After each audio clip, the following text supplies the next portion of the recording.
Halo semuanya, selamat datang di pembahasan kita kali ini. Pernah nggak sih kalian ngeliatin portofolio, ngungguin saham jagoan kalian gerak, malah tiba-tiba dibekukan bursa? Nah, hari ini kita bakal bahas tuntas soal drama pasar modal yang lagi hot banget, yaitu suspensi mengejutkan dari saham IPO WBSA. Yuk kita bedah bareng-bareng apa yang sebenarnya lagi terjadi di balik layar.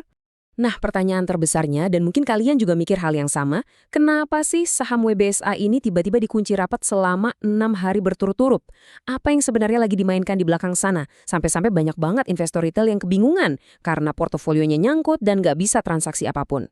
Oke, biar nggak makin penasaran, ini dia roadmap kita buat bantu kalian, para investor, mengurai drama ini. Kita bakal mulai dari drama suspensi saham WBSA, lalu apa itu status FCA, aturan main pemantauan khusus, manuver broker MG terungkap, dan terakhir, harapan baru kicau mania. Langsung aja ya, kita mulai. Bagian pertama, mari kita masuk ke inti dramanya, suspensi saham WBSA. 6 hari, coba bayangin deh, sebuah saham yang lagi disorot banget, volatilitasnya juga lagi tinggi-tingginya, tiba-tiba dikunci sama bursa selama 6 hari perdagangan berturut-turut. Buat investor retail, ini sih bukan cuma jeda sebentar ya, tapi rasanya pasti lama banget dan super bikin deg-degan. Biar kalian dapat gambaran seberapa anehnya situasi ini, coba kita bandingin. Normalnya nih, kalau ada saham yang disuspensi karena pergerakannya dianggap gak wajar, kayak yang terjadi di saham LCOO atau C-Media Coin beberapa waktu lalu, biasanya bursa cuma ngasih waktu pendinginan sekitar 2 hari aja. Tapi untuk WBSA ini, 6 hari loh. Padahal pihak manajemennya udah ngasih surat klarifikasi. Gak heran kan kalau pasar jadi terus-terusan bertanya, ada apa sih sebenarnya? Sekarang kita bergeser ke bagian kedua. Apa sih sebenarnya status FCA itu? Jadi gini, setelah suspensi panjang yang bikin jantungan itu akhirnya dicabut, saham WBSA ternyata nggak balik ke pasar reguler kayak biasa. Saham ini malah langsung dimasukin ke status FCA. FCA ini singkatan dari Full Call Auction atau yang sering kita sebut sebagai papan pemantauan khusus. Buat kalian yang mungkin baru banget di dunia saham, cara paling gampang buat memahaminya adalah dengan membayangkan sebuah kotak penalti dari bursa efek. Kalau ada saham yang pergerakannya terlalu liar, bursa bakal masukin saham itu ke papan ini buat diawasi dengan ekstra ketat. Tujuannya simpel kok, buat ngerem sedikit biar nggak terlalu membahayakan investor. Terus, pertanyaannya, berapa lama sih sebuah saham bakal dikarantina di kotak penalti ini? Rata-rata, sebuah saham itu bakal menghabiskan waktu sekitar 7 hari kerja di dalam fase pemantauan khusus ini sebelum akhirnya dievaluasi ulang sama bursa. Memang angkanya bisa berubah-ubah, tapi 7 hari ini adalah acuan durasi rata-rata yang wajib banget kalian catat. Lanjut ke bagian ketiga, aturan main pemantauan khusus. Nah, karena saham ini lagi ada di dalam kotak penalti, cara transaksinya juga beda drastis guys. Poin krusialnya begini, sistem tradingnya nggak lagi jalan terus-menerus kayak yang biasa kalian lihat di pasar reguler. Pertama, perdagangan itu dibagi jadi 5 sesi lelang yang spesifik setiap harinya. Jadi, kalian masukin order, dan harga jadinya itu baru bakal ketahuan di akhir tiap sesi lelang tersebut. Kedua, potensi naiknya atau auto reject atas alias ARA itu dibatasi mentok di 25% aja. Jadi kalian nggak akan bisa pantau pergerakan harganya setiap detik, melainkan cuma di waktu-waktu lelang itu aja.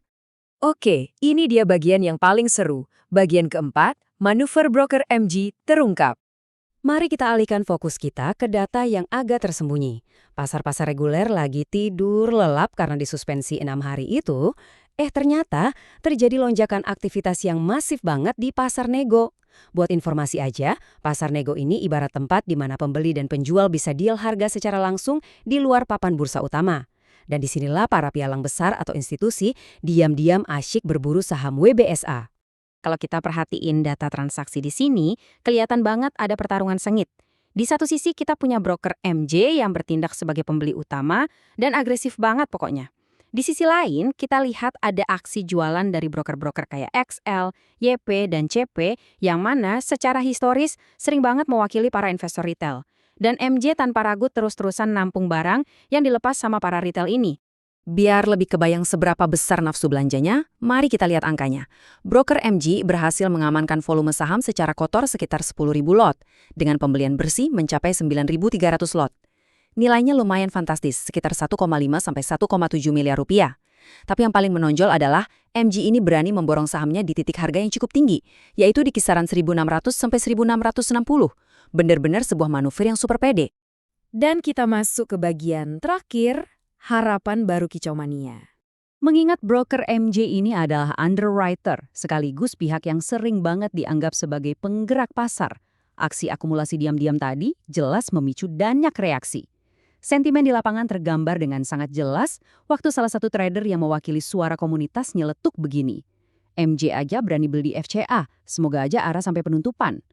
Ini nunjukin banget kalau ada harapan yang luar biasa tinggi di sana. Logikanya, lihat broker raksasa berani belanja di harga pucuk, meski sahamnya bakal diawasi ketat di papan FCA, para retail tentu berharap WBSA bisa terbang menyentuh batas keuntungan maksimal tanpa henti. Nah, ini membawa kita ke satu pemikiran penutup yang patut banget kita renungkan bareng-bareng. Dengan adanya akumulasi besar-besaran oleh broker utama, tepat sebelum saham ini masuk ke fase pemantauan khusus FCA yang membatasi pergerakannya, akankah saham WBSA ini beneran terbang tinggi meroket seperti yang diharap-harapkan komunitas? Atau justru pergerakannya malah bakal tertahan oleh tekanan jual di pasar? Ini adalah misteri seru yang cuma bisa dijawab oleh waktu dan pembukaan sesi perdagangan selanjutnya. Yang pasti, teruslah pantau datanya, tetap gunakan logika saat berinvestasi, dan terima kasih banyak udah gabung di sesi pembahasan kita kali ini. Sampai jumpa!